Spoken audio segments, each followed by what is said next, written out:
Պարոն Սարգսյան, կոնկրետ Մկրտիչ եպիսկոպոս Պրոշյանի մեղադրանքը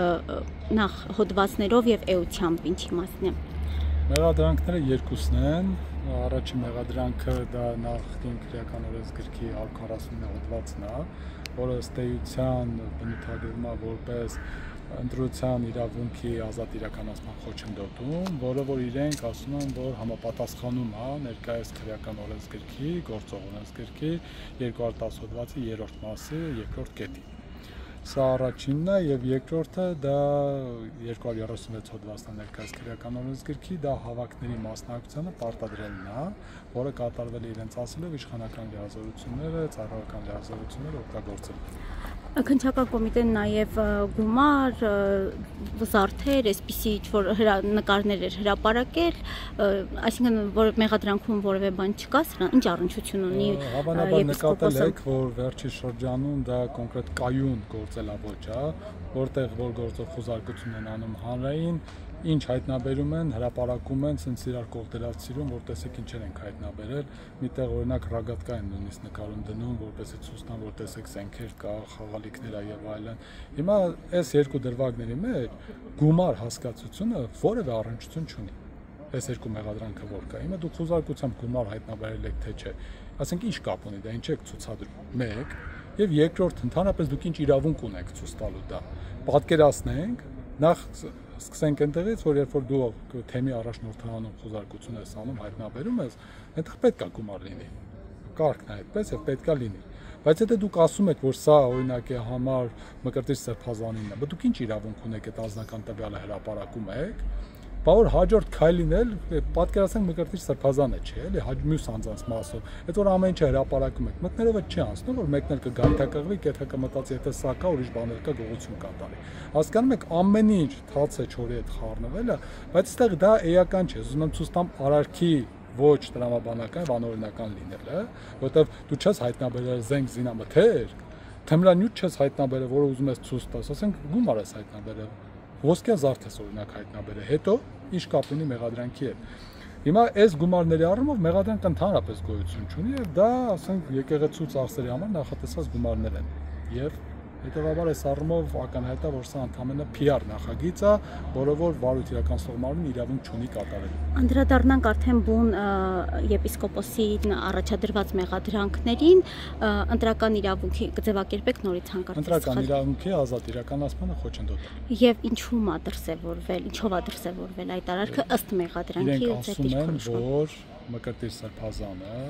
քահանաներին երբ որ տեսել է, ասել է խորհուրդ եմ տալիս, ում ուզում եք ընտրեք, Նիկոլ Փաշինյանին մի ընտրեք։ Խորհուրդ եմ տալիս, ձևակերպում այդպիսին է։ Իրենք են ասում։ Այս իրենց վկան նման ցուցմունք է տալիս, որ նման բան ասա։ Խորհուրդ եմ տալիս, այսպես։ Հիմա պատկերացնենք դա իրականություն է։ Եվ խորհուրդ է տվել, որ իրենց բացի մնացածին ընտրեք։ Իրենք ասում են սա հարկադրել է, ասում են, բա ինչով է հարկադրել, ասում է դե վկան կարծել է, որ եթե չանի իր համար կարող է բարենպաստ հետևանքներ առաջանալ։ Հիմա այդ վկայի ընկալումները, պատկերացումները, իր զարգացվածության եւ հոգեվոր ամրության հարցը դիտարկվում է որպես Մկրտիչ Սրբազանի կողմից կատարված գործողություն։ Այսինքն հարկադրելը դա պետք է լինի Մկրտիչ Սրբազանի կողմից կատարված գործողություն, այլ ոչ թե որևէ մեկի ընկալման արդյունք։ Բայց սա էլ մի կողմ թողենք, սա ընդհանրապես հանցագործություն չի։ Իրենք ասում են, որ դա կատարվել է 2021 թվականի ընտրություններից առաջ։ Այդ ժամանակ գործող քրեական օրենսգրքում այս հարկադրելու հետ կապված որևէ հանցագործություն չկա։ 149 հոդվածում չկա հանցագործություն ընտրությունների մասնակցելու կամ որևէ մեկին ընտրելու կամ չընտրելու մասով հարկադրանք։ Կա իրավունքի խոչընդոտում։ Նույն իրավունքի խոչընդոտումը այսօր կա 210 հոդվածում։ Առաջին մասն է, այսինքն դրանք իրենց հետ ուղիղ բառացի համընկնում են։ Բայց օրենսդիրը որոշել է, որ մի արարքել է քրեականացնում եւ երրորդ մասում նոր օրենսգրքում նախատեսել է արդեն առանձին հանցագործություն,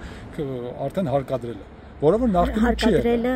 Ինչ հարկադրելը։ Ընտրական քվեարկությանը մասնակցելու հարկադրելը կամ այլ սկամանկերպ քվեարկելու հարկադրելը։ Հիմա սա նախկինում չի եղել որպես հանցագործություն։ Իրենք ասում են, դե նախկինում ներառվել է, մենք էլ ասում ենք, եթե ներառված լինի, նոր օրենսգրքում առաջի մասերը նույնությամբ են խոչընդոտել։ Օրենսդիրը երբ որ ասել է խոչընդոտել, չի կարա մի անգամ ուրիշ բան հասկանա, մի անգամ ուրիշ բան։ Հիմա նորը հասկացա։ Այդ երրորդ մասում ձևակերպումը ինչպես այդպես չի, որ օրինակ նույն արարքը, որը ոնց է շատ տեղին հաստատվեցիք, շատ տեղին, որովհետև դատանում մենք ասում ենք, տեսեք, հոդվածի երկրորդ մասը ասում է առաջին մասով նախատեսված արարքը, որը կատարվել է այսինչ եղանակով։ Երրորդ մասում ընդհանրապես չի խոսում առաջի երկրորդ մասերի վերաբերյալ, ընդհանրապես նոր արարք է ձևակերպում, հետեւաբար սա նոր քրեականացված արարք է, նախկինում քրեականացված չի եղել։ Իսկ եթե չկա հանցանք, չի կարող լինել քրեական բարույց, չի կարող լինել մեղադրանք, առավել եւս չի կարող լինել կալանք, եւ սա ակնհայտ ապօրինի է։ Դատարանում բարույթիրականացնող մարմինը չկարողացավ բացարձակապես այս հարցի պատասխանը տալ, դատանին հատուկ պահանջեցին, որպեսզի իր որոշմամերսան անդրադառնա, ասացին, որ չես կարողանալու անդրադառնալ, ինքը չանդրադարձավ, խուսափեց, որովհետև եթե անդրադառնար, պետք է հաստատել։ Այնուամենայնիվ Մկրտիչ եպիսկոպոս Պրոշյանը ինչ է հայտնում, ինքը իր թեմի հոգևորականներին ինչ է ասել է, որ խորհուրդ տալիս է չմասնակցել, մեղադրանքը չի ընդունում, աբսուրդ է համարում եւ ընդ որում գնահատել է որպես եկեղեցու նկատմամբ իրականացող արշավի ակնհայտ մաս եւ շարունակություն, հետեւաբար անիմաստ է համարել բարույթիրականացնող մարմնին որևէ բան ասել, ցուցմունք տալ, որովհետեւ ակնհայտ է, որ իրենց համար որևէ նշանակություն դա չի ունենալու եւ այս առումով ցուցմունք չի տվել։ Եվ երկրորդ մեղադրանքի վերաբերյալ։ Երկրորդ մեղադրանքն էլ դա հավաքների մասնակցելու հարկադրանքն է, որտեղ կրկին որևէ ապացույց չունեն, որ հարկադրանք է եղել, բացարձակապես չկա, որ որևէ մեկը ասի, օրինակի համար, ասում է, որ տարբեր ցույցերին մենք մասնակցել ենք։ Հիմա մենք ասում ենք 2018 թվականի ցույցերին են քահանաները մասնակցել,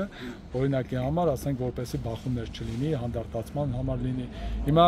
հայտարարություններ կան, որ հիմա էլ այս process-ների ժամանակ նորից մասնակցել են, որպեսզի բախումներ չլինեն եւ այլն եւ այլն։ Հիմա այս առումով, եթե հոգեվորականը գնացել մասնակցել է, ասենք, նույնիսկ եթե թեմի առաջնորդի առաջարկով է գնացել, որոշ առումով նույնիսկ պահանջով է գնացել, բայց հարկադրելը միշտ հանցագործություն չի։ Օրինակ, եթե ասես պահանջում եմ, որ դու գնաս, դա հանցագործություն չի։ Դու պետքա ստիպես կոնկրետ օրենքով նախատեսված ձևերով, բռնությամբ, սպառնալիքով, շանտաժով, որևէ ձևով պետքա ստիպես, որ դա անի, իսկ իրենք այդ որևէ ապացույց չկարողացան ներկայացնել, որ նման բան կա։ Նույնիսկ մեղադրանքում չկա գրած դրա մասին։ Հետևաբար, եթե չկա մեղադրանքում, նշանակում է մեղադրանք գոյություն չի։ Տեր Արամը այս դեպքում ինչ էր ասում, այսինքն հարցազրույցում նա ասել է հարկադրել ասելով չի բացատրել, թե ինչ նկատի ունի։ Ինքը ընդհանրապես հարցազրույցում, որը որ հանրայինի փաստ է, ասում է, ես ստիպված եմ գնացել։ Ստիպված եմ, ես չէի ուզում։ Ստիպված եմ գնացելը քննչական մարմնի մեկնաբանությամբ ո՞րն է։ Այ հենց դուք բոլոր հարցերը տեղին տալիս եք։ Ուրեմն չպետքա լինի մեկնաբանություն։ Մեղադրանքում պետքա գրված լինի, թե ոնց է հարկադրել, որտեղ նորից եմ ասում, հարկադրելը պետքա կոնկրետ ձևերով դրսևորել, որպես լինի հանցագործություն։ Չկա մեղադրանքում թե ինչ ձևով է դրսևորվել եւ չկա ապացույց, որ դա եղել է հարկադրանք։ Մենք չեն կարող իրենց փոխարեն որոշել, թե իրենք ինչ են ասում։ Պարոն Սարգսյան, այնուամենայնիվ ձեր պաշտպանյալը բարձր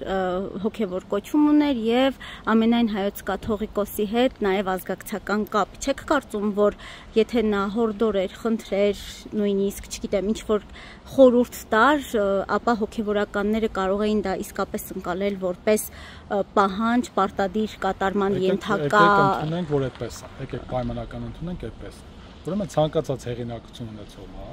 որը որ ասի ես խորհուրդ եմ տալիս դուք այսպես անեք, դիմացինը կարող է ընկալի որպես պարտադրանք իր համար։ Մեկը կարող է չդիտարկի որպես պարտադրանք, որովհետև հոգեպես ամուր լինի եւ կարծի որ դու խորհուրդ ես տալի, լավ ես անում։ Մյուսն էլ կարող է մտածի որ դրանից հետո կարող է իրեն թարս նայի ասողը եւ այդ թարս նայելուց ինքը ընկճվի եւ իր համար դա պարտադրանք դիտարկի։ Օրենքը դա չի համարում հանցագործություն։ Դա համար ասում է ոչ թե հարգվակին մասնակցելուն հարկադրելը, այլ ասում է հարկադրելը ինչ եղանակով, կոնկրետ այդ եղանակները պետք է գործադրես, ոչ թե քո հեղինակությունը ի սկզբանե որ ունես դրա համար հանցանք է,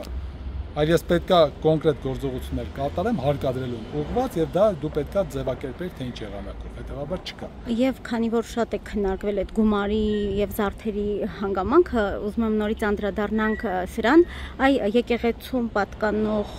այդ գույքը, որ կա եկեղեցում, կարծես թե հենց եկեղեցուն է պատկանում։ Այստեղ կա որևէ դժգոհություն, չգիտեմ, որևէ մեկը բողոքում է, ասում է, որ յուրացում է եղել գումարների եւ այլն, այս մասով ինչ։ Մեկը բողոք չունի եւ չել կարող է առումով ունենալ, դա բողոքը կարող է ունենալ եկեղեցին, որպես այդպեսին եկեղեցին նման բողոք չունի, որովհետեւ այդտեղ նման որևէ բան էլ տեղի չունեցել, որ բողոք լինի։ Այսինքն չկա այստեղ իրենց ասած յուրացում, վատնում, պետությունը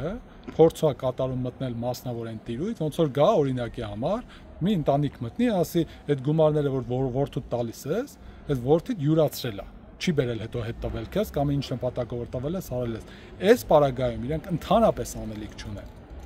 Բացարձակապես, բայց իրենք անօրինական եղանակներով փորձում են իրենց համար հիմքեր ստեղծել ապօրինի վարույթներով, ապօրինի մեղադրանքներով, ինչ որ նպատակների հասնելու համար, դեռևս դատարանների եւ իրավապահ մարմինների կոնկրետ աջակցությամբ դա տեղի է ունենում եւ հա, իրենք անում են դա, անում են այնքանով, որքանով իշխանությունը իրենց ձեռքում է, բայց սա ակնհայտ ապօրինություն է եւ ցանկացած իրավաբան դրա մասին գիտի, կատարողներից սկսած։ Եվ գործում որևէ կերպ շոշափվում է ամենայն հայոց կաթողիկոսի անունը, օրինակ, չգիտեմ, նա է հորդորել մեզ ներկայացված նյութերում նման որևէ փաստական տվյալ չկա։ Շնորհակալ